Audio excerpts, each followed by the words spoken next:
Halo semua, terimalah salam damai dari saya Namo Buddhaya. Pada kesempatan kali ini, saya akan memaparkan materi tentang pengertian manusia menurut agama-agama di Indonesia. Video ini saya buat untuk memenuhi tugas mata kuliah pendidikan agama. Sebelum memulai materinya, perkenalkan nama saya Fani Suyanto Putri dari Prodi Teknik Informatika Universitas Singapura Perbangsa Karawang. Pertama, kita akan membahas pengertian manusia menurut agama Buddha. Manusia dalam ajaran Buddha adalah kumpulan dari energi fisik dan mental yang selalu dalam keadaan bergerak, yang sering disebut dengan pancakanda. Manusia juga sering disebut dengan manusa.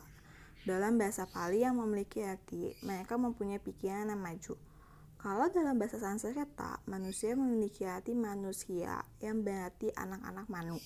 Disebut demikian karena mereka menjadi peradaban setelah pikirannya. Maka secara umum manusia dalam ajaran Buddha adalah makhluk yang berusaha melepaskan dirinya dari awija serta moha sehingga mencapai batas. Kedua, pengertian manusia menurut agama Hindu. Dalam agama Hindu, manusia dapat diartikan sebagai kesatuan antara badan jasmani dan jiwa, menjadikan ia secara psikopik terus berkembang. Manusia pertama dalam agama Hindu disebut dengan Swambu, yang memiliki arti makhluk berpikir pertama yang menjadikan dirinya sendiri. Secara kosmologis, manusia yang sering disebut dengan mikrokosmos yang merupakan perwujudan dari makrokosmos.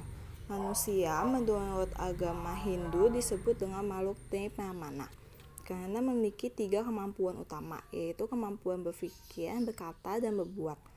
Dengan 3 kemampuan inilah manusia dapat melakukan perbuatan baik dan buruk yang disebut subha asubha karma. Dengan mengutamakan perbuatan baik yang disebut subha karma, manusia dapat menolong dirinya dari segala kesusahan dan kesengsaraan. Ketiga, pengertian manusia menurut agama Islam. Manusia dalam agama Islam adalah makhluk yang paling sempurna. Manusia diciptakan untuk menjadi khalifah di bumi. Pada saat manusia dilahirkan, ia membawa kemampuan-kemampuan yang disebut dengan fitrah. Fitrah disebut juga dengan potensi, dan potensi berkaitan dengan pendidikan. Fitrah adalah pemberian Allah Subhanahu wa Ta'ala kepada manusia sejak dalam alam ruh hingga lahir ke dunia. Dalam kitab suci agama Islam, yaitu Al-Quran, manusia adalah makhluk yang dilahirkan dalam keadaan suci atau bersih.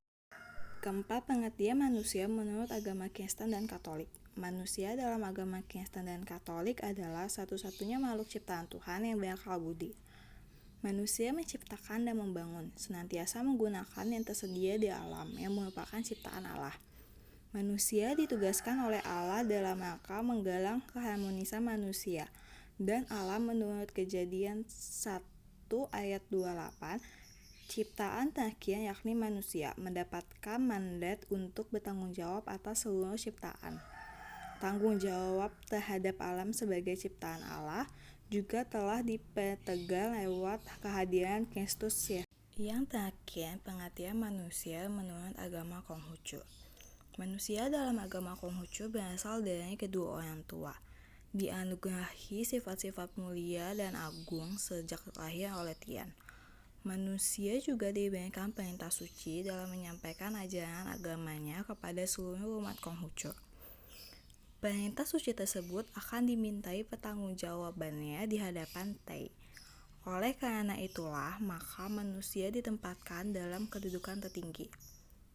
Demikianlah materi yang dapat saya sampaikan. Kurang lebihnya mohon maaf. Terima kasih. Sotihotu Namo Buddhaya.